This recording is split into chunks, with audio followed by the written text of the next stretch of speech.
C'est en cette qualité qu'elle convoque aujourd'hui le peuple haïtien autour de cette date du 7 février qui rappelle la fin de la dictature des Duvaliers, un événement majeur qui aura marqué à jamais la vie politique de notre République.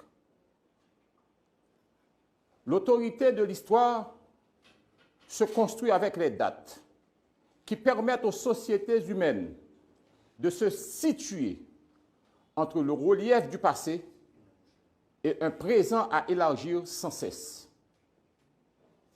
C'est donc une démarche intellectuelle qui participe à la formation de la conscience de l'homme, toujours dans le besoin constant de saisir le mouvement de son évolution pour se projeter dans l'avenir. 36 ans déjà, c'est le temps de l'inventaire. C'est aussi le temps d'une génération qui a droit à des explications. Il est donc important de revoir les idées qui ont entouré le 7 février 1986, celles qui ont appelé une civilisation du nouvel être haïtien déterminé à redevenir propriétaire de lui-même pour être artisan de son pays. La Constitution du 29 mars 1987 aura été cette œuvre qui annonce le nouveau régime politique que les Haïtiennes et les Haïtiens ont choisi librement pour régler la vie institutionnelle dans leur pays. Le constat aujourd'hui, malheureusement, est que la démocratie a été détournée en faveur du populisme qui traduit un manque d'horizon greffé sur un fondement intellectuel qui n'a pas été à la hauteur des aspirations. Les conséquences sont telles que notre charte fondamentale en est sortie souillée par des imposteurs qui ont pris toutes les précautions pour empêcher la mise en place des institutions. Or, la culture repoussée cède toujours sa place à la barbarie. Et c'est ainsi que notre pays est devenu un lieu désert, orphelin de son président assassiné, lâchement assassiné, pour qui encore aujourd'hui nous demandons justice. Avec son Parlement réduit au tiers du Sénat et son pouvoir judiciaire qui résiste à l'asphyxie. La République d'Haïti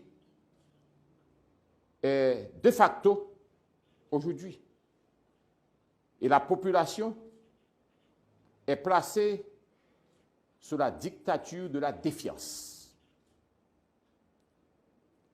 À la faveur de ces circonstances, et de manière très peu orthodoxe, en marge de toute légalité, la réalité du pouvoir est saisie par le Premier ministre qui n'est pas parvenu à l'exercer. Voilà 7 mois depuis que le docteur Ariel Henry, de son lieu, n'est pas en mesure de dire en quoi consiste son mandat, alors que les conditions de vie de la population continuent de se dégrader. L'État, qui n'a pas l'autorité, est donc incapable d'agir sur les sécurités et par conséquent inapte à préparer, bien sûr, et organiser de bonnes élections. Le pouvoir, en général, se reconnaît à son exercice. Et un pouvoir qui n'agit, et surtout qui n'agit pas, n'en est pas un. Combien de cadavres encore pour nous compter en plus? Combien de kidnappings, cas d'enlèvement encore pour nous compter en plus? Combien de gangs encore à petit territoire qui a partagé, qui a séparé, tant qu'on t'est en d'un pays. Combien de gouttes vous avez besoin encore pour $1? Comment faut-il continuer encore à dépenser l'argent de l'État sans compter et sans contrôle? Les questions sont nombreuses pour exposer incapacité gouvernement des fêtes, dont chef, journée jeudi, le docteur Ariel Henry, constitué principal obstacle pour le dialogue national. Devant dégradation accélérée vie politique là, en Haïti, le gouvernement qui en place là, il n'y a pas trop gros bagailles pour le faire. Sous problème qui a affecté le pays et qui de plus en plus a aggravé. Une seule voie a été ouverte à la nation. Celle que chacun répète et que certains, malheureusement, hésitent à emprunter. La concertation et le consensus s'imposent aux acteurs qui, dans un élan de lucidité, doivent comprendre que toute initiative sectaire est vouée à l'échec qui entraînera, bien sûr, les fondements du pays. Le compromis, cette fois, doit l'emporter sur les mesquineries répétées qui ont déjà donné les résultats que le peuple haïtien est en train de subir. Il paraît nécessaire de retracer l'histoire de ces 36 dernières années pour évaluer la gestion du pays avec les désordres de la mauvaise gouvernance, voir comment elle a été faite et au regard de notre présent, convenir de la nécessité, je dis bien, de la nécessité d'une rupture qui ouvre sur la modernité. Le Sénat de la République, que je préside, affirme son engagement dans cette voie de la rupture et elle a décidé activement d'entreprendre avec les autres le chantier du consensus. Le Sénat annonce pour la fin de cette semaine la tenue d'une grande réunion des différents pôles de la société, tout en souhaitant vivement la participation du Premier ministre Ariel Henry, que nous avons invité officiellement. Il n'est pas trop bonheur pour nous voyer gros coquin chaîne compliment à tout secteur qui ont même souhaité les bons offices du Sénat. Un gros coquin chaîne compliment à évêque, l'Église catholique, en pile leader moral, en pile leader politique, qui croient que eux-mêmes, c'est seulement consensus qui est capable de mener nous sous voie de libération que nous avons souhaité pour le pays. La détérioration de notre société haïtienne est manifeste pour exiger le consensus au lieu de la confrontation stupide. Et je dis bien stupide.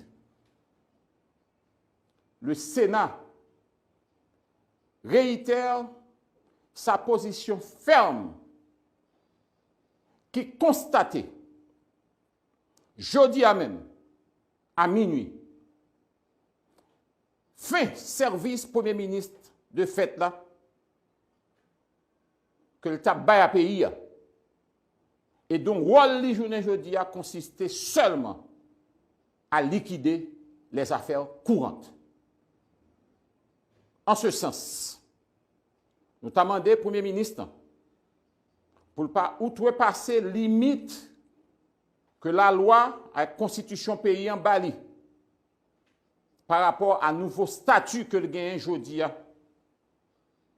Et surtout, pour ne pas aller au-delà de compétences pour engager l'État plus loin, côté l'État doit porter. Je ne m'entends pas là.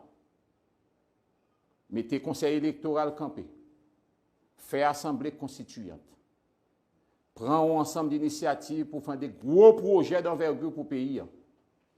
N'a dit, Premier ministre, rôle est confiné à partir de aujourd'hui à liquider uniquement les affaires courantes.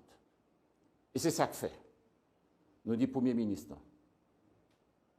Et nous dit tout le monde de bonne foi qui est dans le pays pour associer à Sénat. Et m'tendez Premier ministre à travers Miami Herald qui dit que tu as content chita avec 10 sénateurs. Nous prenons au mot et nous allons inviter, associer là nous pour nous capables. Bon côté CSPJ, bon côté tout acteur qui gagne accord, qui gagne consensus pour que définitivement nous mettions le pays à l'autre côté. Ça pays à vivre là, il n'est pas mérité. Pour l'autre monde qui a encouragé le Premier ministre, aller dans la mauvaise voie, ce n'est pas plus bon voie. On évite de mettre engrais dans le jardin diable. Je ne veux dire, on te dit, et qu'on voit déjà, drap chirenet, pas de drap encore qui peut couvrir pièce pied moun. Nous ne sommes pas capables de craser la dernière chance que nous gagnons pour nous vivre sous le bout de paix. Nous avons dit attention, PM. Craser bouteille là, c'est une. Mais ramasser zinglin bouteille là, c'est deux. La situation est trop grave. Elle ne permet à aucun groupe, à aucun secteur de ruser avec les règles pour profiter des miettes. Il n'y a plus rien à prendre. Nous avons à ramasser notre pays, le relever avant de penser au pouvoir, à prendre par le biais des urnes, bien sûr. Parce que de toute façon, nous sommes pour des élections. Nous devons aller aux élections. Nous devons réunir les conditions indispensables pour la tenue de ces élections. Et cela doit passer obligatoirement et nécessairement par la tenue de ce congrès de consensus. Notre réunion ou notre congrès de consensus se propose d'avoir autour de